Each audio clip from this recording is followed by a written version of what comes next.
paano mapapahusay ang kalidad ng edukasyon ng Pilipinas? O siguro ang tanong na lang, magkomento ka sa edukasyon ng Pilipinas ngayon at sa pagbawas ng budget.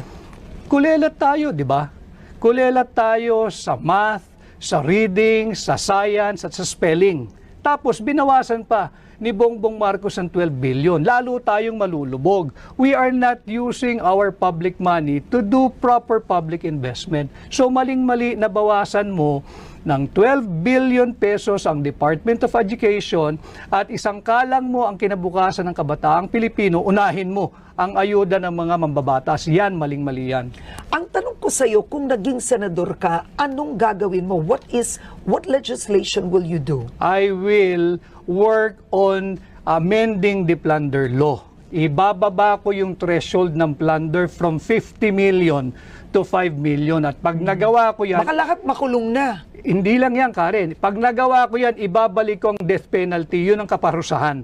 Sapagkat higit pa sa heinous crime ang pagnanakaw. So ang plunder para sa iyo 5 million pesos tas death penalty. Yes. Okay. Dahil ang pagnanakaw ay pagnanakaw kahit magkano pang halaga yan. At singit ko lang, kahit sa banal na kasulatan, ang nakalagay lang doon, thou shall not steal, period. Hindi sinabing thou shall not steal ng more than 50 million. So wag nating paguluhin ang buhay natin, wag kang magnakaw, period. Alright, next. Ay, ano ko, nagalaw ko to, pumili okay. ka ng iba. Here. Yan, okay. Alright, eto. Sa issue ng West Philippine Sea, tama ba ang ginagawang pivot ng administrasyon sa US mula sa China? Hindi ako sang-ayon. Oh. Sapagkat tatandaan natin, at nandito naman yung team mo, suriin ninyo yung naging pahayag ni Bongbong Marcos noong 2022 SONA. Nung sinabi niya as regards our standing in the community of nations, that we shall be friend to all and an enemy to none. Nag-pivot ka na. Andito na tayo, kaaway na natin ang China dahil we're pursuing hindi na independent foreign policy, kundi interest na ng Estados Unidos ito eh. With the proliferation of US military bases. Yung EDCA yan, US military bases yan eh. But that's not a US military base. EDCA is not. No, they call it EDCA, pero nandoon na yung mga Article 18, Section 25 of the Constitution. No foreign bases, troops, and installation. Anong tawag natin sa EDCA? Andun ang tropa nila, nandun ang base, nandun ang armas, nandun ang bomba, nandun ang missile. But that is essentially U.S. military bases. But and even the Supreme Court said EDCA is constitutional. Pero nandirito na sila, Karen.